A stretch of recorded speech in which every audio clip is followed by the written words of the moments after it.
सो देखो बेटा,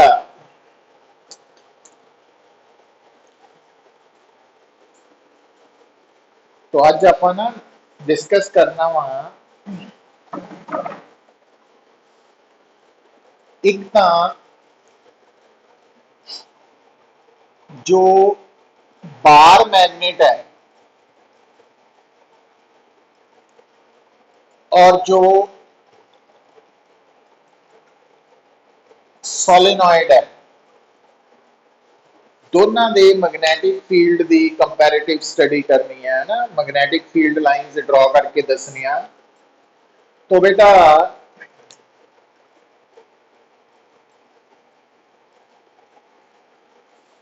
आ थोड़े सामने बार मैग्नेट है।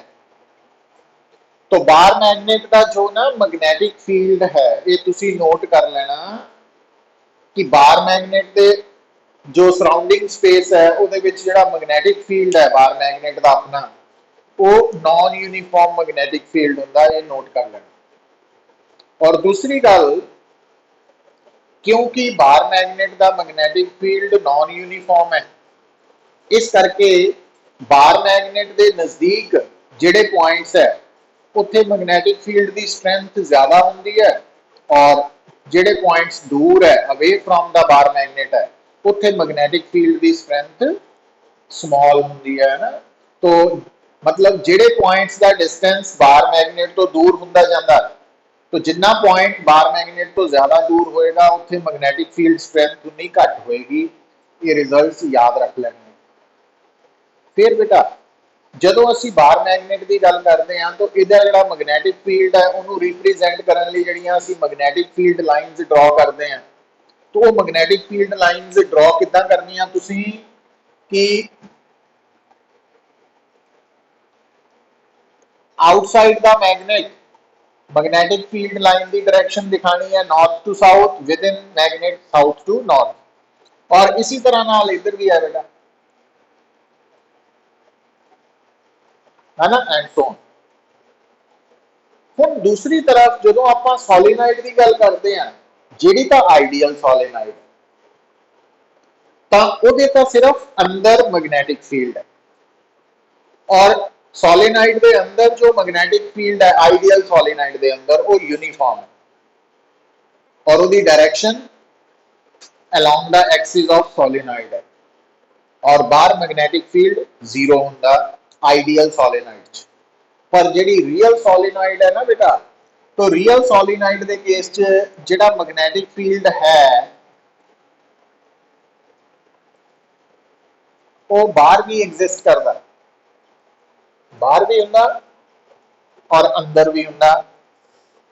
और जिहड़ा रियल सोलेनॉइड का अंदर मैग्नेटिक फील्ड है वो सिर्फ सेंट्रल पोर्शन पे ही यूनीफॉर्म है, थोड़े जे पोर्शन पे ही, साइड्स से आके वो रिड्यूस होके हाफ ही रह जाता सेंटर नालों, है ना।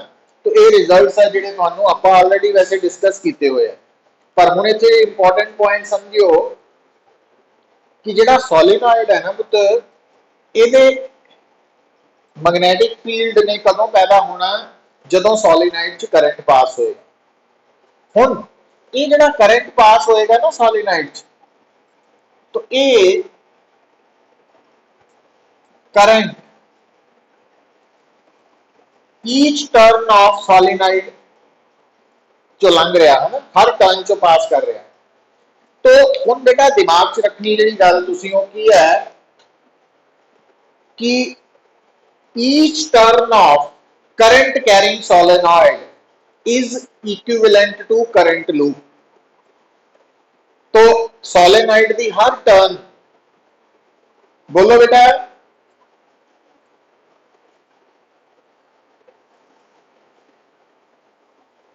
आर्यन आवाज क्लियर है? ठीक है। तो ध्यान दियो बेटा, जी करंट कैरिंग सोलेनॉइड है ना, उसकी ईच टर्न किहदे बराबर है? करंट लूप के।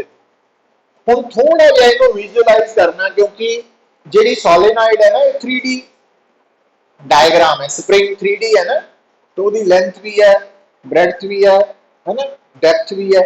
तो ਇਹਦੇ ਵਿੱਚ ਉਹਨੂੰ ਵਿਜ਼ੂਅਲਾਈਜ਼ ਕਿੱਦਾਂ ਕਰਨਾ, basically first turn, second turn, third turn, fourth turn and so on, ये सर्कल है ना, इदा वा एक्चुअली सर्कल। तो एक फेस आ है और दूसरा फेस आ है, तो आपा नु आ जी फर्स्ट टर्न है ना बेटा, फर्स्ट सेकंड थर्ड, तो आपा नु इन्हां दा आ वाला फेस नजर आ रहा, तो आ बैक फेस नहीं नजर आ रहा है ना। तो आ जिहड़ा फेस है, जिहड़ा तुहानू फेस नजर आ रहा करंट लूप का, ਉਹਦੇ ਚ करंट की डायरेक्शन ਤੁਹਾਨੂੰ ਕੀ नजर आ रही है, क्लॉकवाइज, क्लॉकवाइज नजर आ रही है। तो क्लॉकवाइज होने करके बेटा ਤੁਹਾਨੂੰ याद है, मैं दसिया होया कि ਜਿਹੜੀ करंट लूप है, तो अगर ਉਹਦੇ ਵਿੱਚ करंट की डायरेक्शन क्लॉकवाइज है तो वो फेस साउथ है। तो ਇਹਦਾ मतलब जे करंट लूप का एक फेस साउथ है तो पिछला फेस नॉर्थ होएगा। इट मीन्स अगर आ साउथ है, आ साउथ है, आ साउथ है, साउथ है, साउथ है, तो आ साइड नॉर्थ है ना। हुण इहनूं तुसीं विजुअलाइज किदां करना बेटा कि ये जिन्नियां भी टर्म्स है, ठीक है, ये करंट लूप के बराबर है। तो इन्हां दे दो फेसिस है, एक आ वाला फेस, एक आ वाला फेस, आ फेस, आ वाला फेस। हुण तुसीं दो जिहड़ियां दो एडजेसेंट टर्म्स है, तुसीं की देख रहे हैं बेटा, आ फेस साउथ है, आ नॉर्थ है, और आ नॉर्थ है, आ साउथ है। तो एक तो तुसी देखो कि जिहड़ी गल तुसी समझ रहे हैं कि कोई भी जिहड़ी करंट कैरिंग सोलेनॉइड है, उहदी जो एडजेसेंट टर्म्स है ना, एडजेसेंट टर्म्स के जिहड़े ऑपोजिट फेसिस है वो अनलाइक पोल्स है। एक साउथ है तो सामने उहदे नॉर्थ है, तो साउथ और नॉर्थ अट्रैक्ट करते हैं अनलाइक पोल्स। ਇਹਦਾ मतलब ਜਦੋਂ ही सोलेनॉइड करंट पास होएगा तो सोलेनॉइड कॉन्ट्रैक्ट कर जाएगी, है ना। कॉन्ट्रैक्ट क्यों करती है, क्योंकि करंट पास होने ते सोलेनॉइड की हर turn like a current loop है, और करंट लूप होने करके जो एडजेसेंट टर्न्स है तो उन्होंने ऑपोजिट फेसिस अनलाइक पोल्स के वांग बिहेव करेंगे, तो अट्रैक्शन आएगी और वो करके लूप है ना एक दूजे के नजदीक जाएंगे, तो कॉन्ट्रैक्ट करेगी सोलेनॉइड। एक तो ये आंसर मिल गया। दूसरा बेटा कि जिहड़ी सोलेनॉइड है, क्योंकि तो आ फेस नॉर्थ है और इदा ही आ नॉर्थ है तो आ साउथ है ना, इट मीन इस सोलेनॉइड का आ एंड नॉर्थ है और आ एंड साउथ है। तो मैग्नेटिक फील्ड लाइंस की डायरेक्शन इदा होएगी ना बेटा,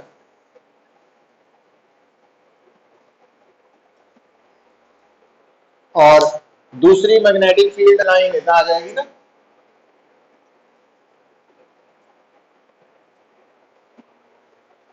मैग्नेटिक फील्ड लाइंस।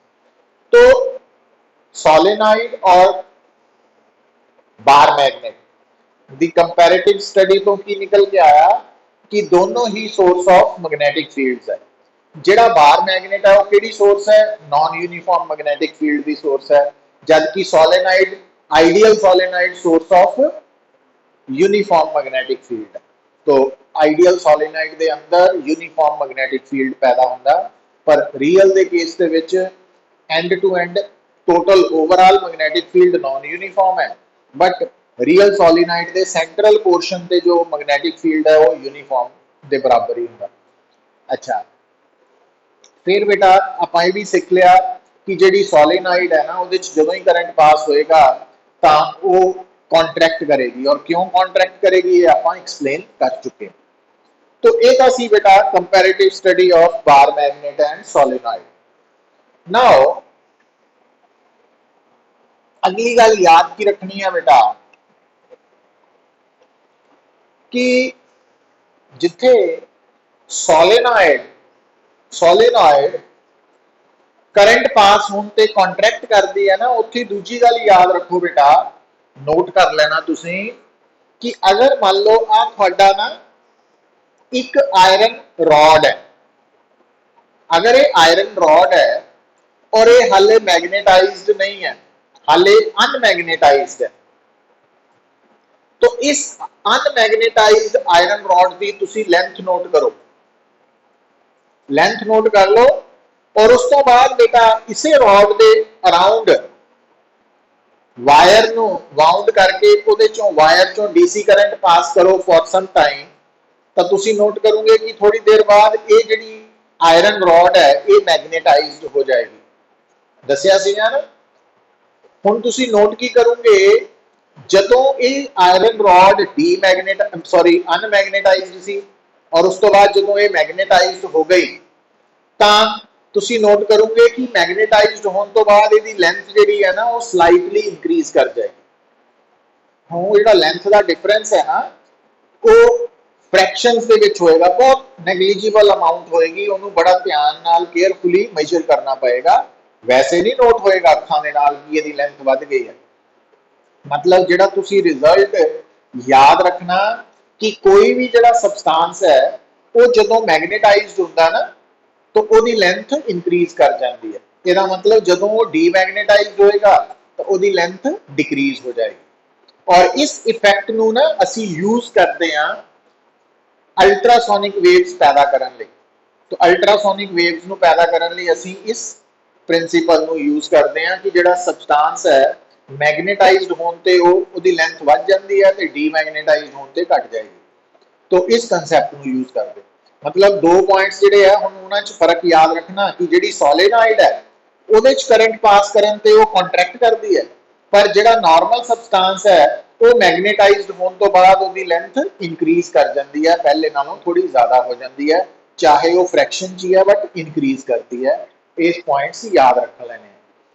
ਨਾਓ ਹੁਣ ਜਦੋਂ ਅਸੀਂ ਗੱਲ ਕਰਨ ਲੱਗੇ ਆ ਬੇਟਾ ਕਿ ਜਦੋਂ ਹੁਣ ਆਪਾਂ ਨੈਕਸਟ ਟੌਪਿਕ ਤੇ ਸ਼ਿਫਟ ਕਰ ਰਹੇ ਹਾਂ ਮੈਗਨੈਟਿਕ ਮਟੀਰੀਅਲਸ ਦੇ ਬਾਰੇ। ਜਿਹੜੇ ਮੈਗਨੈਟਿਕ ਮਟੀਰੀਅਲਸ ਹੈ ਨਾ ਬੇਟਾ, तो उन्होंने बारे स्टडी करने तो पहला असी कुछ बेसिक टर्म्स ते कंसंट्रेट करना। तो वो बेसिक टर्म्स केड़ियां वा, जिद्दां कि थानू मैग्नेटिक फील्ड इंटेंसिटी, जिसका दूसरा नाम है मैग्नेटिक फ्लक्स डेंसिटी या magnetic field induction.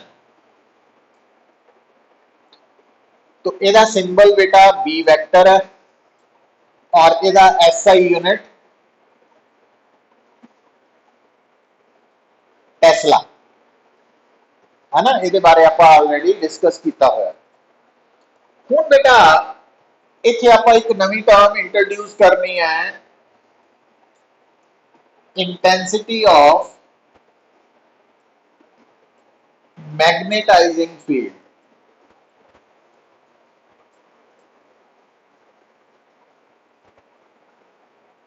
Intensity of magnetising field. तो ਹੁਣ बेटा नॉर्मली ਅਸੀਂ ਦੋਨਾਂ ਨੂੰ ਮਿਕਸ ਕਰ ਜਾਂਦੇ ਆ ਨਾ। मैग्नेटाइजिंग फील्ड ਤੇ मैग्नेटिक फील्ड इंटेंसिटी दो डिफरेंट टर्म्स है, दो डिफरेंट क्वांटिटीज है, एक H सिंबल है एक B सिंबल है। तो दोनों ਨੂੰ मिक्स नहीं करना। दोनों का फर्क की है बेटा, तो इस फर्क ਨੂੰ ਤੁਸੀਂ सिर्फ इदा याद रख सकते हैं कि H कॉज है, कारण है B ਦੇ पैदा होने का, मतलब B उसका रिजल्ट है, इफेक्ट है। तो H का इफेक्ट B है और B का कॉज H है। B का कॉज H है, H का इफेक्ट B है। तो इस तरीके नाल इहनूं याद रखा जा सकता। अच्छा, हुण अगला जिहड़ा इंपॉर्टेंट पॉइंट है कि H और B दो डिफरेंट टर्म्स है, एक सेम नहीं है। हुण अगर ये दो डिफरेंट टर्म्स है, क्या दोनों दे विच कोई रिलेशन है, ये इंपॉर्टेंट है। हुण उहदे लई तुहानूं एक तो बेटा टर्म की समझ होनी चाहिए है जिहड़ी आपां ऑलरेडी स्टडी की है, मैग्नेटिक परमेबिलिटी। तो कोई भी जिहड़ा मीडियम है ना उहदी इलैक्ट्रिक प्रॉपर्टीज नूं डिसाइड करन वाली टर्म सी इलैक्ट्रिक परमिटिविटी एप्सिलॉन, ते उहदी मैग्नेटिक प्रॉपर्टीज नूं डिसाइड करन वाली टर्म है मैग्नेटिक परमेबिलिटी म्यू।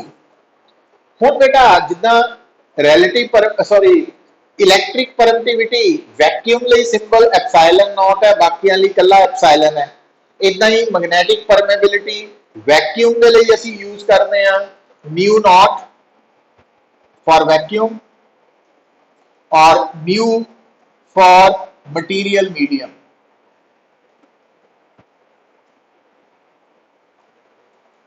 तो ये है। हुण बेटा जो मैग्नेटिक परमेबिलिटी है, हुण जिस तरह आपां ये कहने आ कि जिहड़ी इलैक्ट्रिक परमिटिविटी है एप्सिलॉन नॉट उहदी वैल्यू मिनिमम हुंदी है, पर इत्थे इदां नहीं है। मतलब वैक्यूम की मैग्नेटिक परमेबिलिटी की वैल्यू मिनिमम नहीं है, ये याद रख लेना है ना। मतलब डायामैग्नेटिक मटीरियल्स की जिहड़ी मैग्नेटिक परमेबिलिटी की वैल्यू है ना, म्यू की वैल्यू वो म्यू नॉट नालों भी घट होंदी है, लैस होंदी है। ये फर्क आ गया थोड़ा। दूजी गल, जे आपां हुण वापस पहला बी और एच के नाल रिलेशन ते आइए तो देखो याद रख लियो, अगर मैनू कोई कहे कि vacuum they which in vacuum अगर एच नोन है, अगर एच गिवन है तो बी निकालने लई तुसी की करना, एच नू म्यू नॉट नाल मल्टीप्लाई कर देना। म्यू नॉट की है मैग्नेटिक परमेबिलिटी ऑफ वैक्यूम, तो बी आ जाएगा। और अगर बेटा मटीरियल मीडियम है तो बी निकालन लई तुसी एच नू म्यू नाल मल्टीप्लाई करना। म्यू की है जिस मटीरियल मीडियम के अंदर असी बी निकालना चाहते हैं उस मटीरियल मीडियम की मैग्नेटिक परमेबिलिटी की वैल्यू वो गिवन होएगी। तो आ तो पता ही है ना, वैल्यू थानू 4 पाई इंटू 10⁻⁻7 वो होएगी। तो अज तो बाद बेटा बी और एच का रिलेशन जड़ा ये याद रखना कि बी वैक्यूम च म्यू नॉट एच के बराबर है। इसका मतलब अगर मैनू वैक्यूम दे विच बी पता तो मैं एच किद्दां निकालांगा, बी नू म्यू नॉट नाल डिवाइड करके। और अगर मटीरियल मीडियम च बी पता तो मैं एच किद्दां निकालांगा, बी नू म्यू नाल डिवाइड करके, है ना। तो ये डिफरेंस तुसी याद रखना वा। हुण फॉर एग्जांपल जिद्दां तुहानू कोई कहे कि एक सॉलिनॉइड है बेटा, हुण आ जिहड़ी सॉलिनॉइड है ना, इस सॉलिनॉइड का आर्टिकल आप ऑलरेडी डिस्कस कर चुके हैं। तो जदों इस सॉलिनॉइड च करंट पास हुंदा आई तो आप जदों इस सॉलिनॉइड की डेरिवेशन कर रहे सी तो असीं ये मन के चलते सी कि सॉलिनॉइड के अंदर वैक्यूम है। इस करके इस solenoid they which current I पास करन ते जिहड़ा सॉलिनॉइड के अंदर मैग्नेटिक फील्ड आया सी वो सी आया म्यू नॉट एन आई। तो म्यू नॉट इस करके यूज होया सी क्योंकि वैक्यूम सी। हुण अगर मैनू कोई कहे कि सॉलिनॉइड के अंदर एच की वैल्यू कटो तो मैं बी नू म्यू नॉट नाल डिवाइड करके,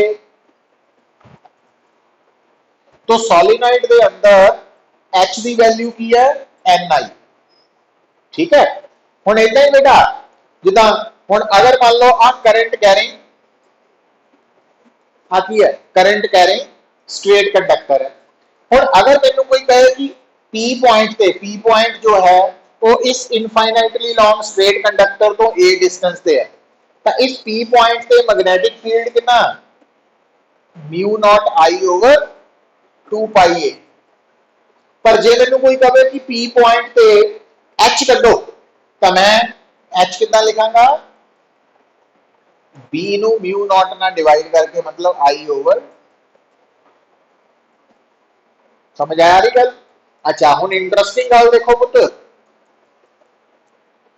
कि अगर इस सॉलिनॉइड के अंदर वैक्यूम की जगह कोई मटीरियल मीडियम फील्ड होता तो इस सॉलिनॉइड के अंदर बी की वैल्यू कितनी हो जानी सी, म्यू एन आई।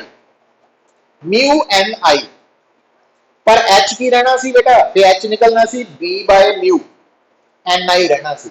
मतलब जेड़ा एच है ना और बीच की फर्क है कि एच की वैल्यू सोर्स पे डिपेंड करती है, नेचर ऑफ मीडियम पे डिपेंड नहीं करती। जबकि बी की वैल्यू नेचर ऑफ मीडियम पे भी डिपेंड करती है। मतलब सॉलिनाइड के अंदर जो वैक्यूम है तो बी है म्यू नॉट एन आई, और उसे सॉलिनाइड के अंदर अगर कोई मटीरियल मीडियम फिल कर दिता गया तो बी की वैल्यू हो जानी है म्यू एन आई, है ना।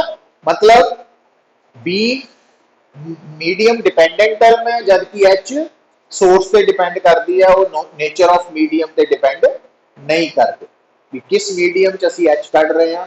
ਉਹ मीडियम की नेचर डिसाइड नहीं करती, वो सोर्स ही डिसाइड करती। तो ये दो डिफरेंस है ਜਿਹੜੇ कि ਤੁਹਾਨੂੰ याद होने चाहिए है एच और बी ਦੇ ਵਿੱਚ ना। तो ये रिलेशन भी याद होना चाहिए, और एच और बी दो डिफरेंट टर्म्स है, तो इनू रिलेट करना भी आना चाहिए और डिस्टिंग्विश करना भी आना चाहिए। तो इत्थे तक बेटा ਤੁਹਾਡੇ जो किसी ਨੂੰ कोई किसी तरह का डाउट? आर्यन मीनिया,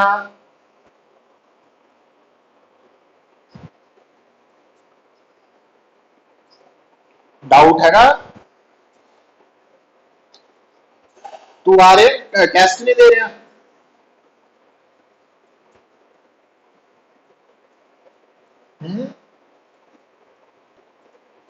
टेस्ट नहीं दे रहा तू? हाँ, आर्यन पांजा,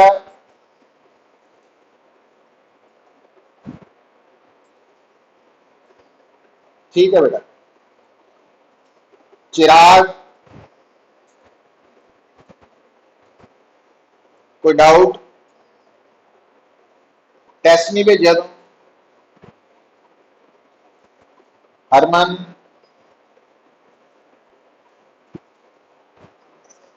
टेस्ट नहीं भेजा तू? क्रिश, तू बहुत टेस्ट भेजा सी, वो तो सिर्फ जस्ट एक एक लाइन लिखी, तू डेरिवेशंस की नहीं पुत। हाँ उन्होंने रिवाइज कर, अच्छा पिछले लेक्चर्स देख के देख उन्होंने। लक्ष्य, समरीत, नारायण, यथार्थ। देखो बेटा, अगर थानू कोई बोले कि सॉलिनाइड के अंदर मैग्नेटिक फील्ड कैलकुलेट करो मतलब बी, तो तुसी म्यू नॉट एन आई क्यों यूज करते हैं? क्योंकि आप मन के चलते हैं कि सॉलिनाइड के अंदर वैक्यूम है। पर अगर मैनू कोई कहे कि solenoid is filled with a substance, हुन सॉलिनाइड के अंदर अगर कोई सबस्टांस फिल किया होया तो हुन सॉलिनाइड के अंदर मैग्नेटिक फील्ड निकालन का फार्मूला की होएगा? हुन म्यू नॉट एन आई नहीं होएगा, फिर बी की बन जाएगा म्यू एन आई।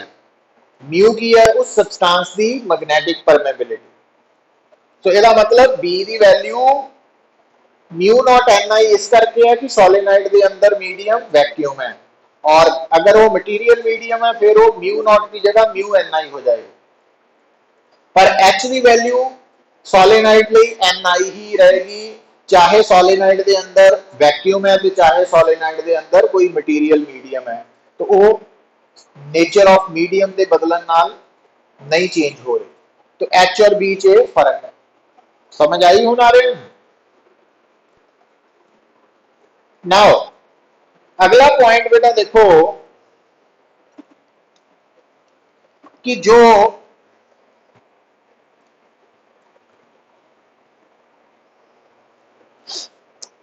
मैग्नेटिक परमेबिलिटी के नाल ना एक और टर्म आती है रिलेटिव परमेबिलिटी।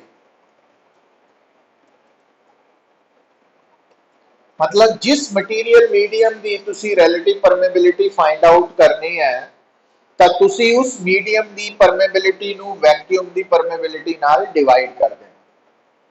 और क्योंकि रिलेटिव परमेबिलिटी दो लाइक टर्म्स की रेशो है, तो relative permeability unitless and dimensionless quantity है।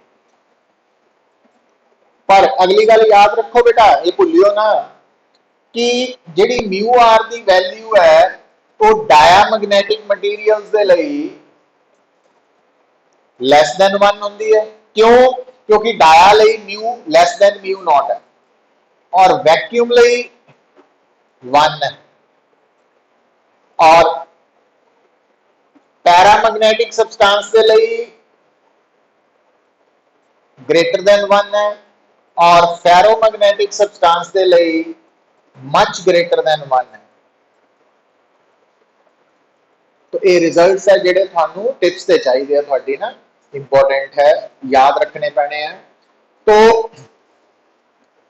हुण बेटा जदों असी गल कर रहे हैं रिलेटिव परमेबिलिटी की और उहदी वैल्यूज फॉर डिफरेंट सबस्टांसिस वो आपां नोट कर लिया है ना, कर सकते हैं। हुण बेटा नेक्स्ट देखो थोड़े सामने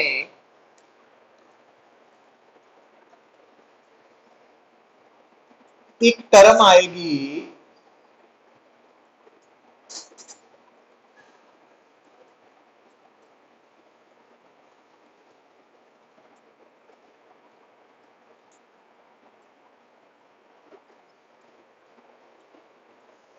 इंटेंसिटी ऑफ मैग्नेटाइजेशन। हुण जो इंटेंसिटी ऑफ मैग्नेटाइजेशन का कंसैप्ट है बेटा, ਉਹਦੇ ਲਈ 2 मिनट ਲਈ आराम ਨਾਲ गल सुनो। देखो ਆਪਾਂ इलैक्ट्रोस्टैटिक्स ना एक टर्म स्टडी की सी डिटेल च डाइलैक्ट्रिक्स और थानू याद होएगा कि ਉਹਦੇ ਚ ਆਪਾਂ ਤੁਹਾਨੂੰ ਦੱਸਿਆ ਸੀ कि कोई भी ਜਿਹੜਾ डाई इलैक्ट्रिक है या वो अनपोलराइज्ड है या पोलराइज्ड है। और पोलराइज्ड डाइलैक्ट्रिक का मतलब ये सी कि डाइलैक्ट्रिक के अंदर नेट डाइपोल मूवमेंट है। ते अगर किसी डाइलैक्ट्रिक की नेट डाइपोल मूवमेंट 0 है वो अनपोलराइज्ड सी। उदा ही इत्थे देखो कि कोई भी सबस्टांस या मैग्नेटाइज्ड होएगा या डीमैग्नेटाइज्ड सॉरी अनमैग्नेटाइज्ड होएगा। अनमैग्नेटाइज्ड का मतलब है कि सबस्टांस की नेट मैग्नेटिक मूवमेंट 0 है। ते मैग्नेटाइज्ड सबस्टांस का मतलब है कि सबस्टांस की net magnetic movement non zero है ना। पोलराइज्ड का मतलब सबस्टांस की net electric dipole movement non zero है और अनपोलराइज्ड डाइइलेक्ट्रिक का मतलब है कि नेट इलेक्ट्रिक डाइपोल मूवमेंट 0 है। तो उथे इलेक्ट्रिक डाइपोल मूवमेंट है नेट, इथे मैग्नेटिक डाइपोल मूवमेंट है ना, वो टर्म्स आ गई हैं। फिर थानू याद होएगा कि उस इलैक्ट्रोस्टैटिक वाले टॉपिक च ना असी एक टर्म इंट्रोड्यूस की सी जिसका नाम सी पोलराइजेशन वेक्टर या polarisation density p vector, induced dipole movement per unit volume. तो जिदा उत्थे आपां पोलराइजेशन वेक्टर या पोलराइजेशन डेंसिटी टर्म इंट्रोड्यूस की सी, इत्थे है intensity of magnetisation. Intensity of magnetisation का मतलब है induced magnetic movement per unit volume. ठीक है, induced magnetic movement per unit volume. तो हुण बेटा जो induced magnetic movement per unit volume है उन्होंने असी कहते हैं इंटेंसिटी ऑफ मैग्नेटाइजेशन। इसका मतलब जिस सबस्टांस के अंदर जिन्नी ज्यादा मैग्नेटाइजेशन पैदा होएगी है ना, इसका मतलब वो इंटेंसिटी ऑफ मैग्नेटाइजेशन उन्नी ज्यादा होएगी। मतलब ये आइडिया पता लग जाएगा कि जो सबस्टांस है उसकी इंटेंसिटी ऑफ मैग्नेटाइजेशन तो ये आइडिया हो जाएगा कि ये सबस्टांस स्ट्रांगली मैग्नेटाइज्ड है कि वीकली मैग्नेटाइज्ड है। तो अगर स्ट्रांगली मैग्नेटाइज्ड है तो इसका मतलब उसकी इंटेंसिटी ऑफ मैग्नेटाइजेशन हाई है, तो जे वीकली मैग्नेटाइज्ड है तो स्लोप लो है, स्मॉल है। तो इंटेंसिटी ऑफ मैग्नेटाइजेशन जो है वो सानू जिदा आप कहने हैं कि स्ट्रॉन्ग मैग्नेट वीक मैग्नेट। हुण स्ट्रॉन्ग और वीक मैग्नेट की पहचान इंटेंसिटी ऑफ मैग्नेटाइजेशन तो है। इंटेंसिटी ऑफ मैग्नेटाइजेशन ज्यादा स्ट्रॉन्ग घट वीक, तो इंटेंसिटी ऑफ मैग्नेटाइजेशन का ये सिग्निफिकेंस है। अच्छा हुण इहदा एसआई यूनिट की आ रहा बेटा, induced magnetic movement per unit volume का एसआई यूनिट की आ रहा, मैग्नेटिक मूवमेंट है एम्पियर स्क्वायर मीटर, वॉल्यूम है क्यूबिक मीटर, तो इसका एसआई यूनिट की बन गया ampere per metre, ampere per metre. तो इंटेंसिटी ऑफ मैग्नेटाइजेशन का एसआई यूनिट है एम्पियर पर मीटर। हुण आपां इस तो पहला एक टर्म कीती सी एच, एच हुण एच दा फार्मूला आपां सॉलिनॉइड लई एन लिखिया सी। हुण एन कौन है पुत्र, number of turns per unit length, और आ करंट है इलेक्ट्रिक करंट। हुण नंबर ऑफ टर्न्स का तो कोई यूनिट है नहीं, लेंथ का मीटर है एसआई और करंट का एम्पीयर है, तो तुसी की नोट कर रहे हैं एच और इंटेंसिटी ऑफ मैग्नेटाइजेशन दोनों का एसआई यूनिट सेम है, दोनों का एसआई यूनिट सेम है। ठीक है, तो ये याद रखना पैना ना कि SI unit for H and intensity of magnetisation same है एम्पियर पर मीटर। ਇਹਦਾ मतलब कि जो रोल जो काम एच करता वही काम आई एम भी करती है ना। तो एच का काम की है, एच दे करके बी पैदा होता ना, ਇਹਦਾ मतलब बी ਨੂੰ पैदा करने ਲਈ आई एम भी जिम्मेवार है, रिस्पॉन्सिबल है, इतना भी समझ सकते हैं। तो ਉਹਦੇ बारे भी मैं दसदा ਤੁਹਾਨੂੰ। तो ये है बेटा रिगार्डिंग इंटेंसिटी ऑफ मैग्नेटाइजेशन। इत्थे तक किसी को कोई डाउट?